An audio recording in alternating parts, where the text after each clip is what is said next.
Hello, आप लोग कैसे हैं? मैं बालचंद यादव आपको आज से यूट्यूब पर नई क्लासेस देने का सिलसिला शुरू करूंगा। और आपको वर्तमान कंपटीशन में जिन सब्जेक्ट्स की ज़रूरत है जीएस में, उन सब्जेक्ट्स को मैं कवर करने की कोशिश करूंगा। मैं बालचंद यादव एक बार फिर से आपसे कमिटमेंट करना चाहूँगा कि मैं इस यूट्यूब के माध्यम से आपको अपने अनुभव को शेयर करूँगा, जिसमें जीएस का सारा जो भी बैकग्राउंड होगा जीएस में वो आपको देने की कोशिश करूँगा। इस क्रम में कुछ सब्जेक्ट्स मैं आपको जिनका जीएस पढ़ाने वाला हूँ, उनमें इतिहास के दोनों पार्ट, वो चाहे वर्ल्ड हिस्ट्री हो या इंडियन हिस्ट्री हो। इंडियन हिस्ट्री में भी आपके जो तीनों पार्ट हैं उनको भी पढ़ाने की कोशिश करूंगा या मैं पढ़ाऊंगा जीएस के आधार पर, जिसमें प्राचीन भारत का इतिहास,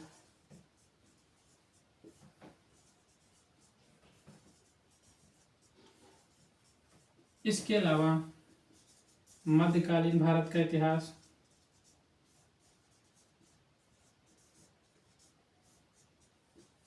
इसके अलावा आधुनिक भारत का इतिहास।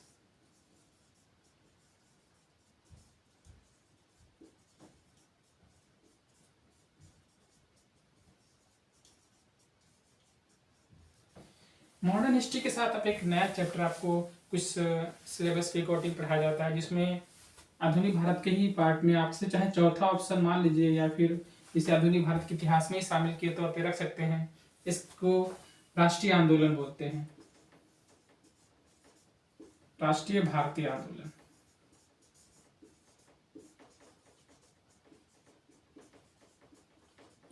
इसके अलावा जियोग्राफी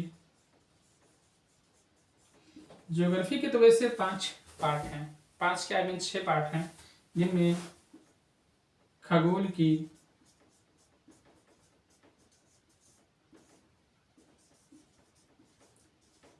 विश्व का इतिहास, विश्व का भूगोल, इसके अलावा भारत का भूगोल,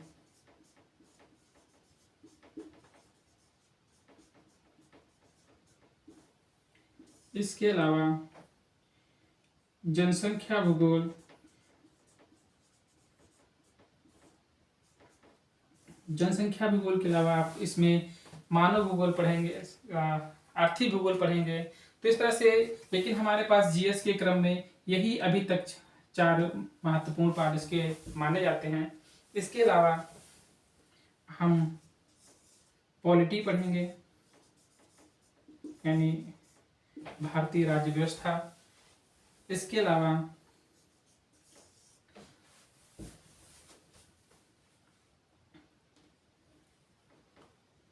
अलावा हम लोग साइंस पढ़ेंगे।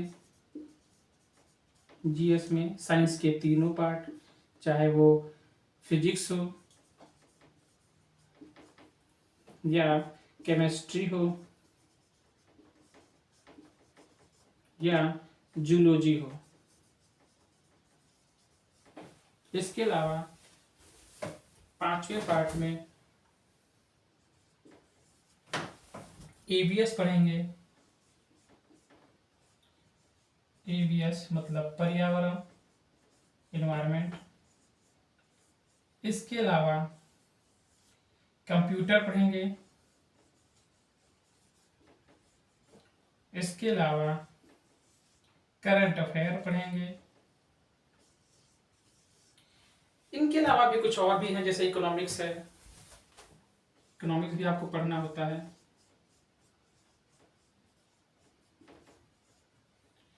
इसके अलावा तो करंट अफेयर हो गया आपका, इकोनॉमिक्स हो गया, कंप्यूटर हो गया, पर्यावरण हो गया, इतिहास हो गया, ज्योग्राफी हो गया, पॉलिटी हो गया, साइंस हो गया। मैंने कहने का मतलब ये कि जैसे आप तैयारी करने के लिए कुछ, जैसे आपको वर्तमान में आरओ, ARO की तैयारी करना है, या फिर RO में क्या होता है, RO की जो प्रारंभिक परीक्षा होती है उसके दो पार्ट होते हैं। पहला आपका GS होता है, दूसरा हिंदी होता है। GS जो होता है वो 140 प्रश्नों का होता है, हिंदी आपकी 60 नंबर की होती है। GS में और इन दोनों से मिला करके जो आपकी मेरिट बनाई जाती है उसमें जैसे जनरल करीब 115 प्लस ही रहता है, OBC यहाँ भी 115 112 के आसपास आपकी मेरिट जाती है, पिछली बार 112 थी। SC 90 या 95 प्लस रहता है। तो अब हमको ये देखना है कि जो हमारा GS है यहाँ से करीब करीब हम हिंदी से करीब करीब आप 50 प्लस या 55 मैक्सिमम आपका टारगेट रहता होना चाहिए, क्योंकि इसमें बहुत आसान होता है। पर्यायवाची पूछे जाते हैं, विलोम पूछा जाता है, एक वाक्यांश, एक शब्द वाक्यांश पूछा जाता है। इस तरह से हमारे जो हिंदी के टीचर हैं आपको आगे बताएंगे इसमें कि और क्या क्या पढ़ना होता है। इसके अलावा संधि समास होता है, ठीक है। तो इसके अलावा GS में मेरा जो मेन उद्देश्य है वो GS की तरफ आपको इंडिकेट करना है।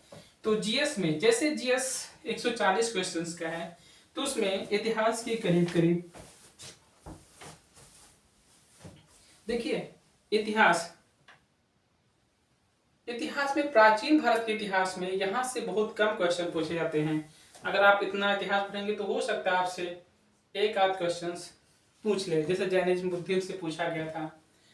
मध्यकालीन से भी 2 या 3 क्वेश्चन से ज्यादा नहीं पूछे जाते हैं। मैं RO की बात कर रहा हूं। इसके अलावा आधुनिक भारत के इतिहास में 8 या कभी कभी अमूमन 10 प्लस ही रहता है।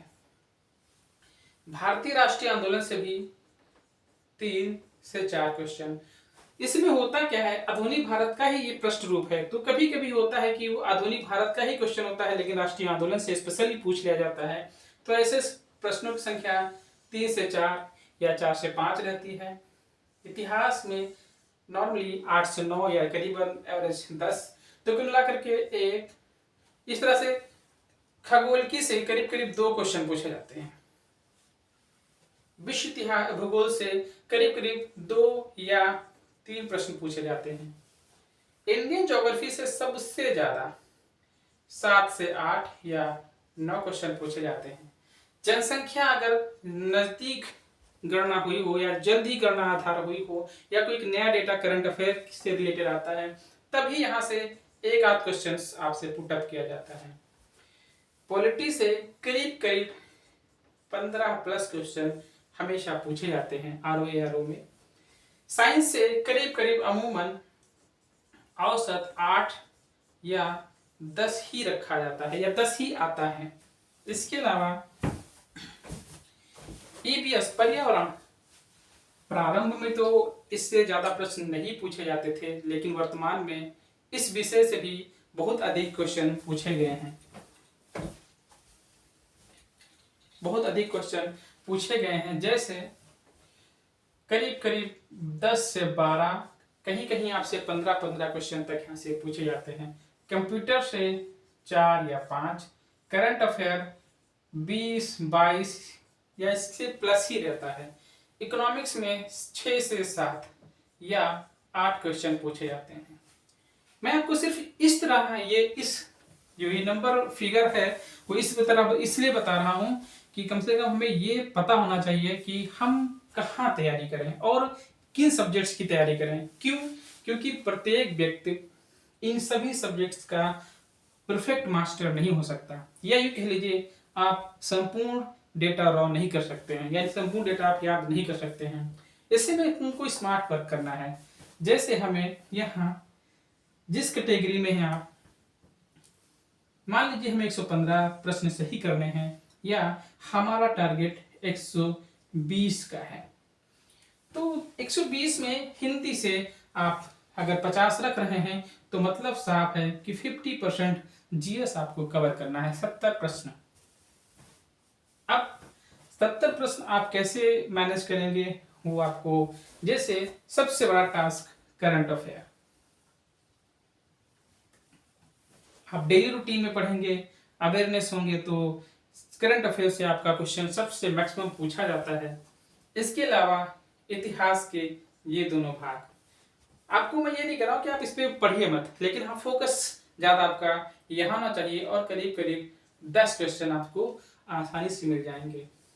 खगोल की, विश्व भूगोल, भारत का भूगोल, सबसे ज्यादा फोकस आपका होना चाहिए। पढ़ना तो आपको एक नॉर्मल तरीके से सारा डेटा है, लेकिन एक तरह से अगर आप इस पे फोकस करेंगे, ज्यादा मेहनत करेंगे, रिजल्ट पॉजिटिव आएगा। इसके अलावा पॉलिटी सबसे मोस्ट इंपॉर्टेंट और इसका सबसे ज्यादा प्रभाव रहता है। साइंस 8 क्वेश्चन, जिसमें से आपको ये तीनों विभाग यानी भागों को पढ़ना पड़ता है। तो आप देख लीजिए ईवीएस, ये भी आज की डेट में सबसे इंपॉर्टेंट टॉपिक में से आता है। इनमें से जैसे अभ्यारण्य है, टाइगर्स, तो इस तरह से क्वेश्चंस पूछे जाते हैं पर्यावरण से रिलेटेड। तो आरओ में हम मान के चलते हैं कि जीएस में हम अगर 75 प्लस का स्कोर करेंगे तो हम प्री परीक्षा आसानी से क्वालिफाई कर पाएंगे। तो आप देख लीजिए करंट अफेयर 20 मान के चलते हैं, पर्यावरण से हम आपके 10 मान के चलते हैं, आधुनिक भारत से 10, तो 20 10 30, 30 10 40, 40 और पॉलिटी से 15 55, 55 ज्योग्राफी से 10 65, और इस तरह से आप और जो इजी सब्जेक्ट्स लगे वहां से थोड़ी बहुत तैयारी करके आप अपना स्कोर 75 प्लस कर सकते हैं। पूरा तैयार करने की तो बात ही नहीं है, आप एक नॉर्मल तरीके से भी सर इसमें तैयारी करेंगे तो आपका आसानी से आगे निकल जाएगा। इस क्रम में जीएस के क्रम में मैं आपको आज सर्वप्रथम इतिहास पढ़ाने वाला हूँ, इतिहास के बारे में बताने वाला हूँ, इतिहास की एक समझ विकसित करूंगा। प्रारंभ में इतिहास को किस तरह से आप पढ़ेंगे, इतिहास को कैसे समझना है और इतिहास को कैसे समझा जाए, इन सभी को देखेंगे। वास्तव में इतिहास सब्जेक्ट सबसे बड़ा सब्जेक्ट है और इससे अनेक शाखाएं निकली हैं। इतिहास को समझने के लिए ज्योग्राफी का जानना बेहद जरूरी है। आप बिना ज्योग्राफी के ज्ञान के इतिहास को इतनी आसानी से नहीं समझ सकते। क्यों? क्योंकि इतिहास को पढ़ने के लिए ज्योग्राफी का ज्ञान उतना ही महत्वपूर्ण है जितना ज्योग्राफी को पढ़ने के लिए इतिहास का। क्यों? क्योंकि किस स्थान का आधुनिक नाम क्या है, उसका पुराना नाम क्या था, किस लोकेशन की बात हो रही इतिहास में, इन सब का जानना बेहद आवश्यक है। ऐसे में इतिहास दो शब्दों से मिलकर बना है, इति धन हास। इति मतलब था, हास मतलब घटित हुआ, यानी इससे भूतकाल की बातों का अंदेशा होता है या भूतकाल के बारे में बात कर रहा है कि इतिहास था, हास मतलब घटित हुआ। तो हमें ये पता चल जाता है कि इसका सेंस या इसका अर्थ निकल कर आएगा भूतकाल में घटित हुआ। वैसे इतिहास, मैंने कहा कि भारत के इतिहास को 3 भागों में बांट सकते हैं। जैसे कि भारतीय इतिहास को 3 भागों में बांटने का मतलब ये है कि हम आसानी से ये पता कर सकते हैं कि इतिहास के 3 भाग कौन कौन से हैं। ये जानना भी जरूरी है। पहला पार्ट, दूसरा और तीसरा। पहले पार्ट में हम प्राचीन भारत के इतिहास को पढ़ेंगे।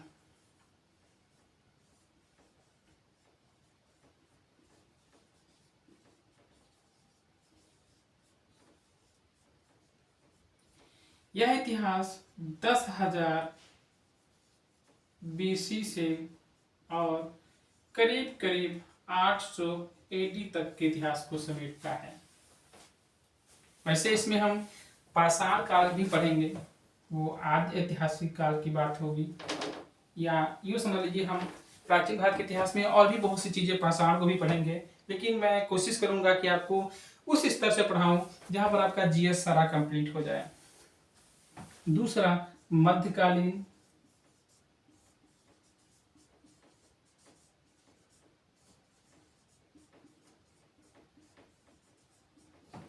देखो, मध्यकालीन भारत का जो इतिहास है वह, इसके भी 2 चैप्टर हैं। लोग आपको थोड़ा सा मिसगाइड करते हैं, मैं यहाँ पे आपको स्पष्ट करना चाहूंगा। ये 800 से 1200 इसका फ्रॉम फर्स्ट फेज है। यूँ कह लीजिए कि ये वो इतिहास का काल है जिसे अंधकार युग के नाम से हम जानते हैं। इसके बाद इसका दूसरा पार्ट और उसके भी 2 पार्ट हैं, यानी जो मध्यकालीन भारत का इतिहास है उसके भी 2 पार्ट हैं। पहला 1206 से और 1526, इसे सल्तनत कालीन का इतिहास कहते हैं। सल्तनत कालीन इतिहास। दूसरा 1526 से 1707, औरंगजेब के समय की मृत्यु के बाद के समय तक, इसे हम मुगल कालीन का इतिहास कहते हैं।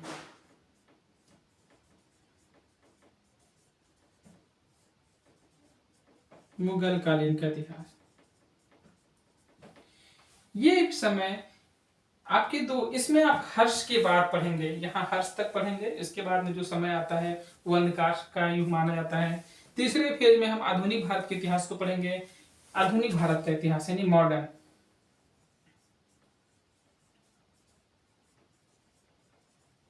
आधुनिक भारत का इतिहास।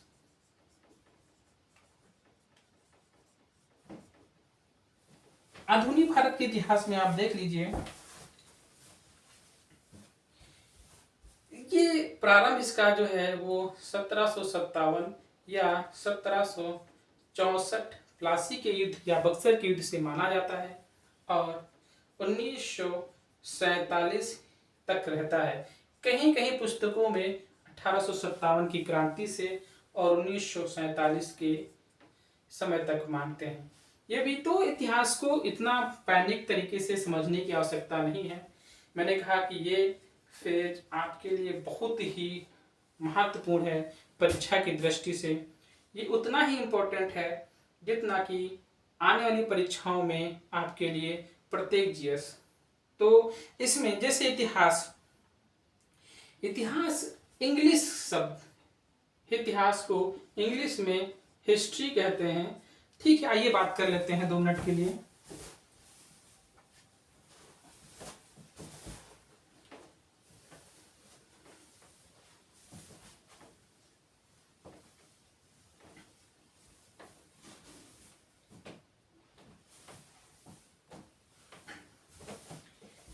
इतिहास को इंग्लिश में हिस्ट्री कहते हैं।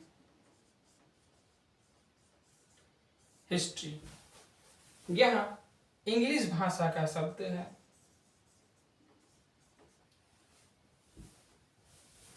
इसे, जबकि हिस्ट्री को ग्रीक भाषा में हिस्टोरिका कहते हैं।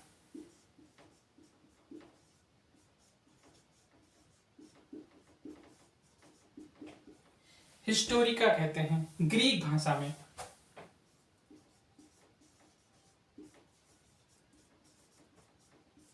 ग्रीक भाषा मतलब लैटिन भाषा, क्योंकि ग्रीस एक देश का नाम है और वहां पर लैटिन भाषा बोली जाती है।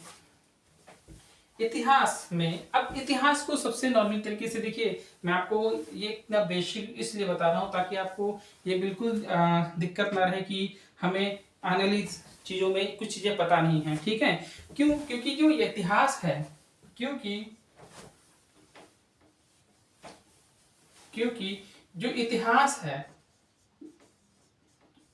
सर्वप्रथम इतिहास शब्द का उल्लेख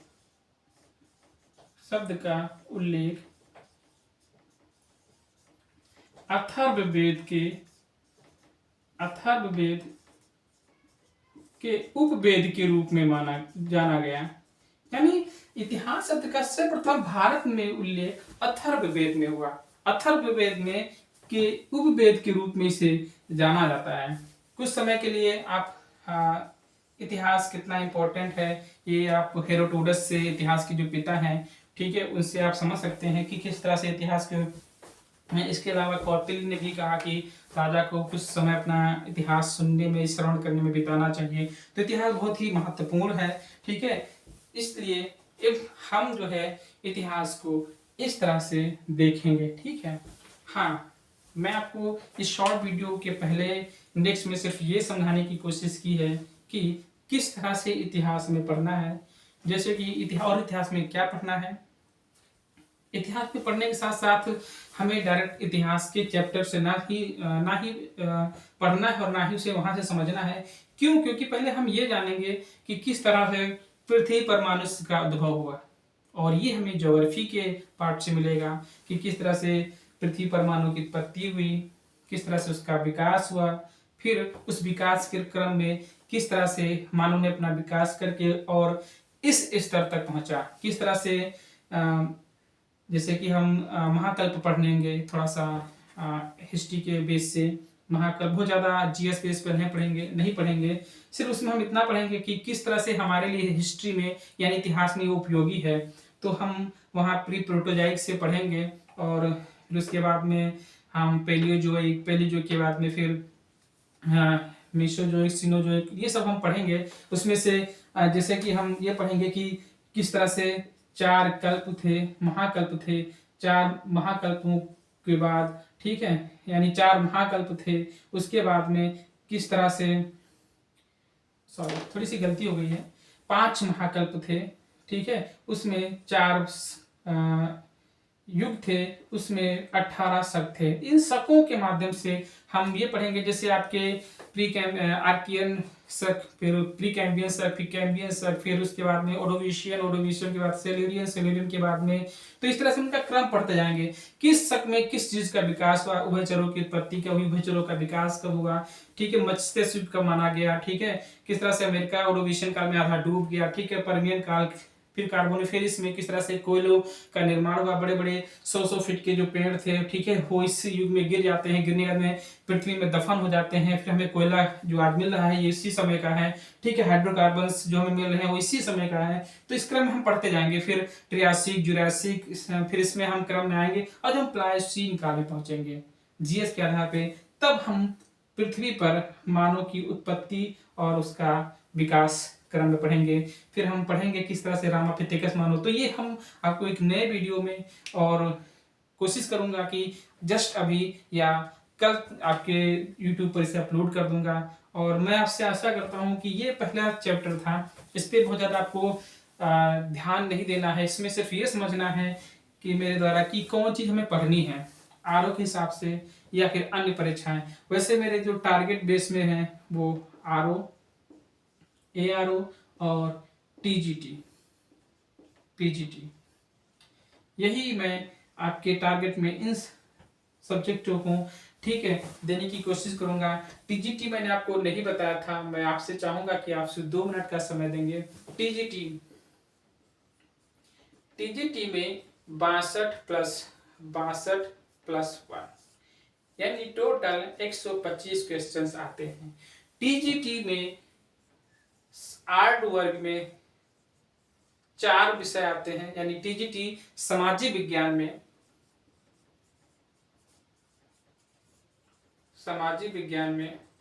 4 विषय आते हैं। पहला ज्योग्राफी, दूसरा हिस्ट्री, तीसरा इकोनॉमिक्स, चौथा पॉलिटिकल साइंस।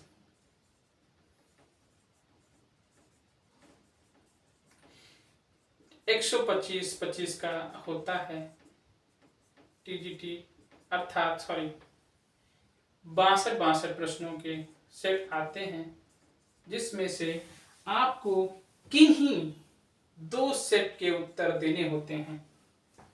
वैसे मैं आपको ज्योग्राफी, हिस्ट्री और पॉलिटिकल साइंस पढ़ा दूंगा, क्योंकि इकोनॉमिक्स के लिए हमारे अगर टीचर आएंगे तो आपसे पढ़वाया जाएगा। तो मैं इस आधार पर भी आपकी तैयारी करवाने का वादा करता हूं कि आप अगर इतिहास जितना मैं आपको एज अ जीएस बेस या कथन कारण के हिसाब से आपको हैंड ओवर करूँगा, अगर आप पढ़ लेंगे तो आप सफलता की सीढ़ी जरूर चढ़ेंगे। ठीक है। 2013 के बाद ये वैकेंसी 2016 में आई थी, जिसका 8 जुलाई को पेपर हुआ था। ठीक है। तो मेरा खुद 331 नंबर थे। ठीक है। तो उम्मीद करता हूँ कि आप भी थोड़ा सा इसमें अपने आप को और थोड़ा सा मेहनत करेंगे और थोड़ी सी प्रैक्टिस करेंगे, ताकि हम सफल हो पाएँ। इस सफलता में सबसे आसान भाषा में इतिहास, ज्योग्राफी और पॉलिटिकल साइंस आपको पढ़ाई जाएगी। उम्मीद करता हूँ कि कल के एक नए वीडियो में हम आपसे मिलेंगे और कोशिश करेंगे इतिहास को किस तरह से पढ़ेंगे और कितनी तरीके से पढ़ेंगे। Tricky base, concept base, GS base सब पढ़ेंगे और इतिहास को एकदम आसान भाषा में समझेंगे। ज़्यादा परेशान होने की आवश्यकता नहीं है। तो कल तक के लिए गुड नाइट।